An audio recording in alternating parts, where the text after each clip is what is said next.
and welcome back to In the Kitchen with Pen. Now on Thursday you would have seen Steve unpacking a pot from Temu, and it was a fry pot, so go and watch that video before you watch this so that you know exactly what I'm talking about, although you're all going to see it. And I hate frying anything in breadcrumbs in my big fryer, as Steve said, because what I have to do is, it cleans, don't worry, I have to empty out the oil, it strains it, then I have to clean it, it's a big thing, and I just hate it, it's a pain in the backside. So Steve likes things like calamari,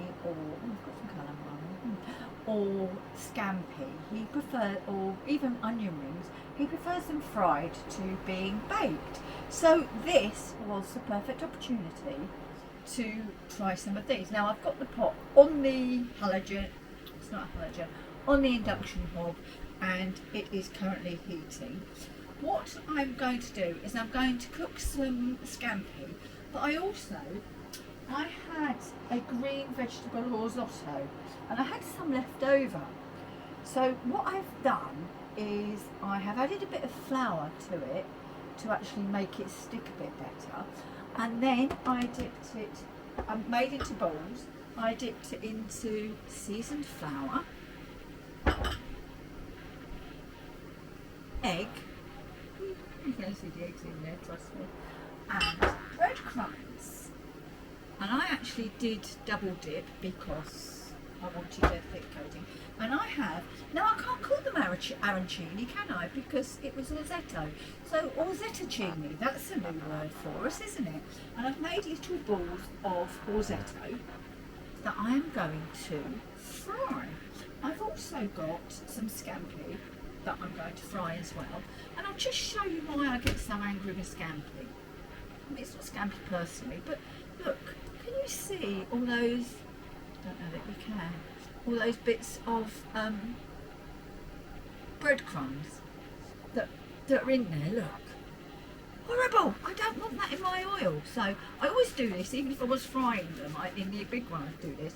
But trust me when I say there's some coming out. So I've got my pan on. I've got it on, what power have I got it on? Let's have a look.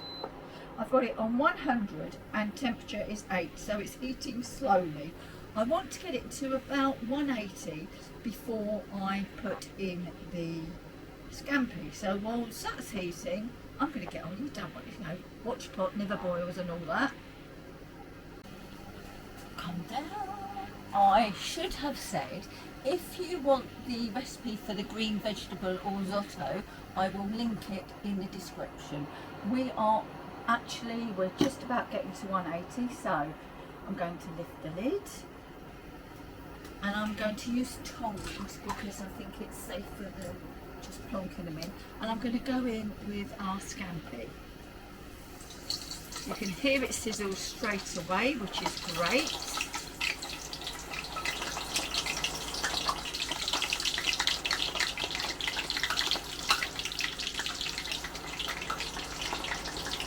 Right, and I'm going to give those I don't know what it says on the packet.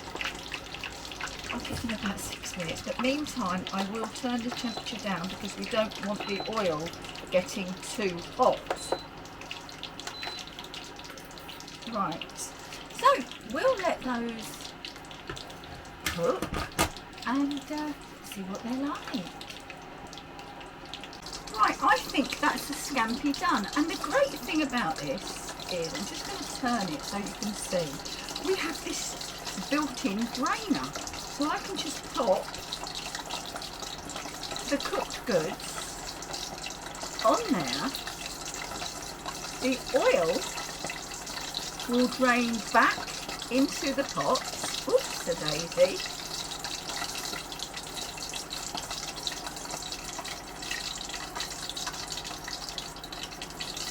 And Steve has his fried scampi. So, okay.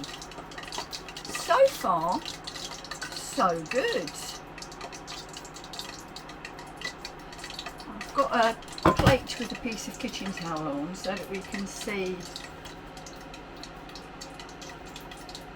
I mean, there is oil there, I can see it, and that was the last one I took out, wasn't it? There is oil on there, so I know that's working. Forget these bits here, because that's where I've got oil from the tongs. Right, let's have a little look. Look. Now, they look alright. Let's have a taste.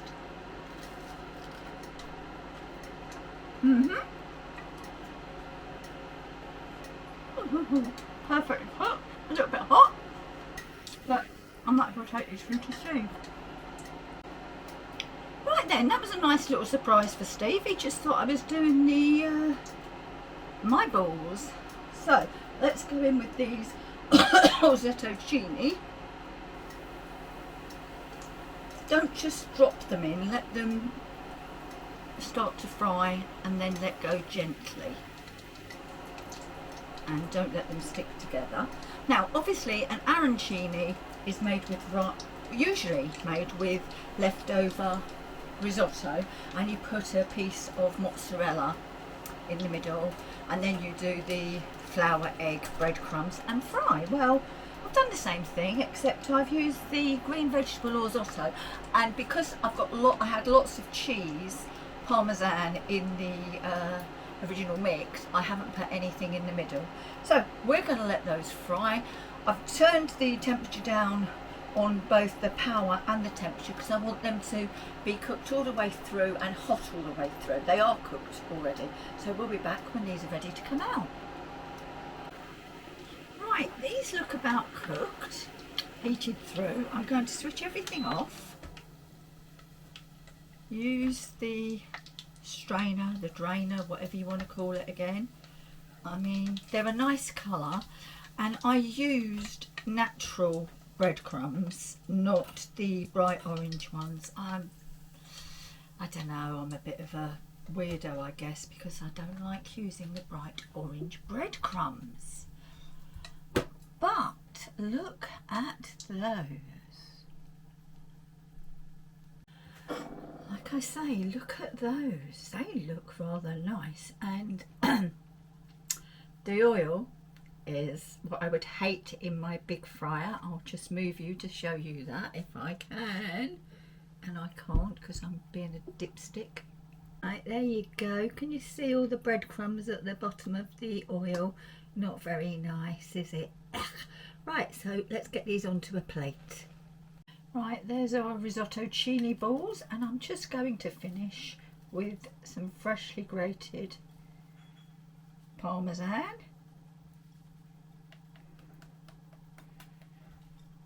And then I'll have to have a taste, won't I? Oh, and talking of parmesan, this is the best parmesan I've bought in ages.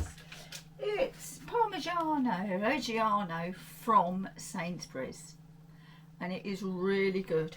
Unlike a lot of parmesans, it doesn't go rock hard after you've opened it, even though you've got it well wrapped.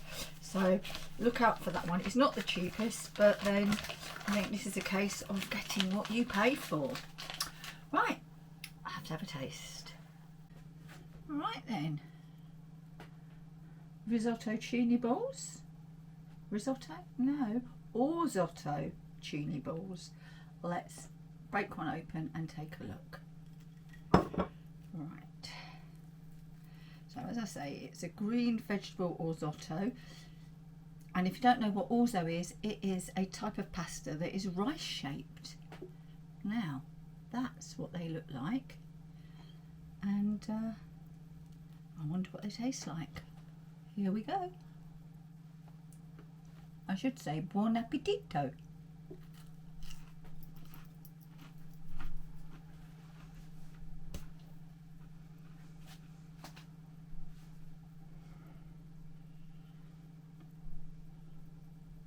Hot.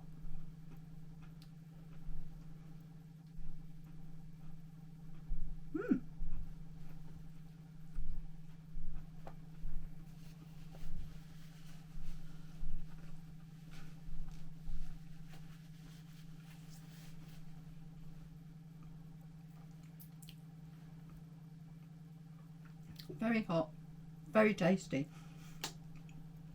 So in here we have risotto, we have a green vegetable medley, salt, pepper,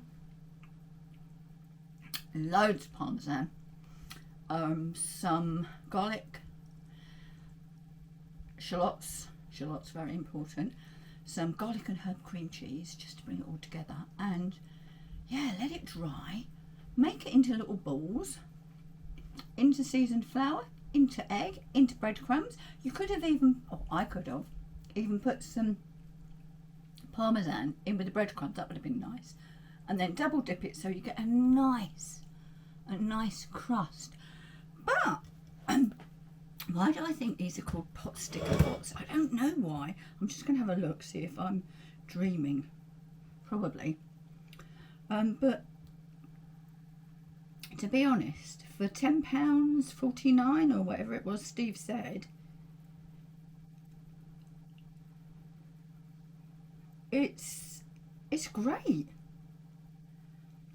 Right, let's see. I don't know.